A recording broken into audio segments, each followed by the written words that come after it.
Hello everybody, this is FIDE Master Dalton Perrine from chessuniversity.com, and this is another video in the Tactics Time video series that we're going to be doing today. Once again, as always in this video series, I'm going to be working on solving different tactics trainer positions here on chess.com.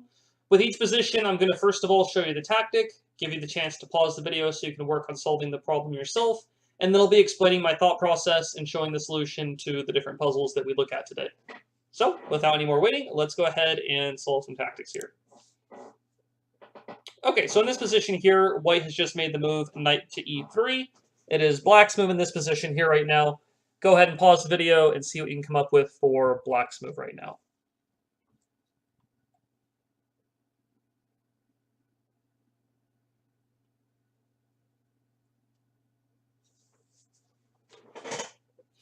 Okay, so in this position here, black to move.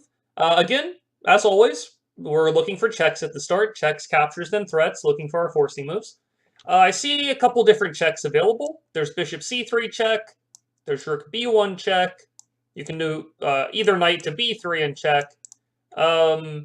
Rook b1 would be checkmate if the rook could not take back. And bishop c3 would be checkmate if the rook could not take back. One thing we see in common here is this rook is defending both the c3 and b1 squares, which gives us a little bit of a hint for what we should do here. Now we have to figure out the correct order of moves in this case. If we do rook b1 check, the rook takes, and then bishop c3 check, that's not actually checkmate because the rook on b1 can block the check and go to b2, and we don't actually get the result we want. But if we flip the moves, like we've talked about in some other tactics time videos, if we do bishop c3 check first, white has to take the bishop, and that gives us access to the rook going down to the b1 square because the rook is no longer protecting b1 when the rook's on c3. So in this case, looking at a little checkmate in 2 here, bishop c3 check, rook takes, and then rook to b1 is the checkmate. Now the reason I didn't even consider knight to b3 very much at all is mainly because knight b3, first of all, it blocks the b file. White takes, we take back with the knight, the king can go to b2, we might take on c1. Pretty much we're just going to trade 2 knights for the rook there, which doesn't really seem like a great investment. But if we instead do the bishop check, we give up the bishop, but we get the checkmate here, which is pretty good. Okay, let's move on to our next puzzle. Okay, so in this position here, it is white's move right now. Black has just made the move knight to f6. Go ahead and pause the video and see what you can come up with for white here.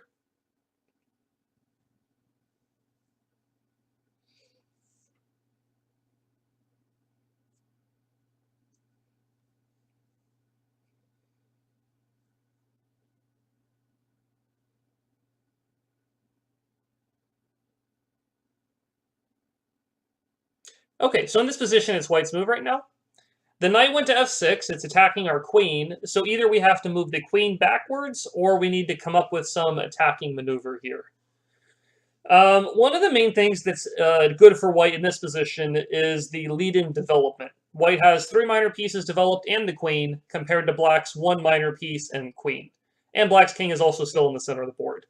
So this tends to lean towards some kind of attacking or tactical idea here, but we need to figure out the way to do that. That's the trickier part usually.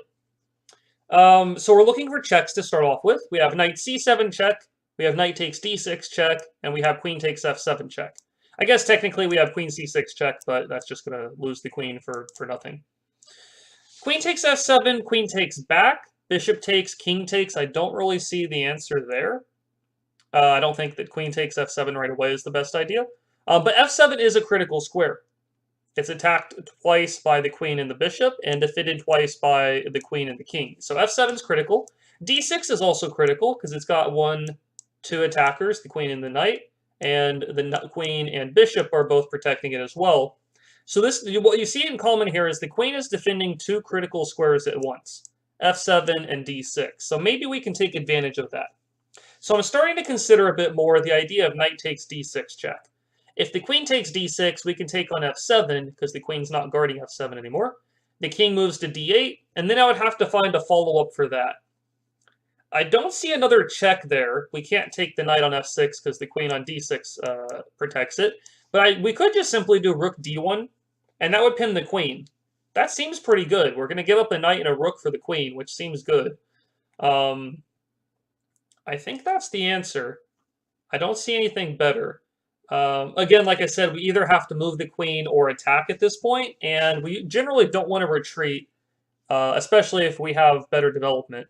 So let's go ahead and do knight takes d6. We don't want to take on d6 because then the bishop takes back and we just lost a knight. So we're going to take on f7, and then it looks like simply rook to d1. Okay, cool. So it says that's the answer. The queen is pinned. Even if the knight tries to block on d5, we'll take back with the rook and keep the queen pinned. And black is going to lose the queen and probably get a very big attack against him pretty soon here. Okay, cool. So that's the answer here. Let's go ahead and move on to our next position. Okay, so in this position here, it is white's move right now. Black has just played the move queen takes h6. It is white's move here, trying to figure out what to do. Go ahead and pause the video and see what you can come up with for white in this position.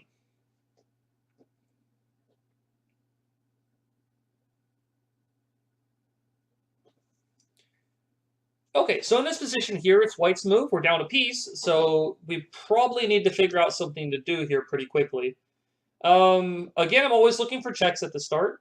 The main check I'm looking at is simply queen takes f7. I mean, we're right on top of the king there. That looks pretty good. The king goes to h8. Now, do we have another follow-up check there? I guess we could go back to f6. The king goes back to g8, but what if we accomplish there? I guess we did get rid of f7, so maybe once f7's gone, we can play queen takes e6 check. So maybe we're picking up 2 pawns here. If the king goes to f8, we checkmate on f7, so the king goes back to h8. But does getting rid of these 2 pawns accomplish much? One thing to note here, if these 2 pawns are gone, if you imagine e6 and f7 not on the board right now, bishop to d5 would actually be a checkmate. So maybe the idea here is to take on f7, king moves, check on f6, king goes back, take on e6, king goes back in the corner, check on f6 again, king goes back to g8. We've removed the 2 pawns and gotten back to this kind of starting position, and then bishop to d5 would be checkmate. So that's kind of a little bit of a complicated one for sure, because it requires you to note the bishop coming in at the end. But that does look like the answer, and it's a series of checks every step of the way. Now, note how the queen cannot block, because the rook and queen, the queen, we would just take on g7 and have checkmate there. Queen takes e6 check, check on f6 again, and now that we've cleared the way, there's no more pawns here, bishop to d5 ends up being a nice little finisher checkmate in this position. So that's a little bit tricky. First of all, even if there was no bishop d5 check, at the very least you picked up 2 pawns in the process, so that's probably pretty good anyways. But importantly here, without those 2 pawns, you get the checkmate. You just have to find the way, the route, to get rid of those pawns with checks every step of the way. You wouldn't want to take on e6 here without check, because then it would give black the chance to do whatever forcing move or whatever defensive move they would want to do. So instead we check on f6, then take on e6 with check. That's an important point. Check again. So it's just a bunch of checks followed by the bishop d5 checkmate here at the end, which is pretty nice. Okay, so that's it for this video. Hopefully you enjoyed it. I'll see you guys around in a future video for chessuniversity.com. Hope you guys have enjoyed this video, and I will talk with everybody later. Okay.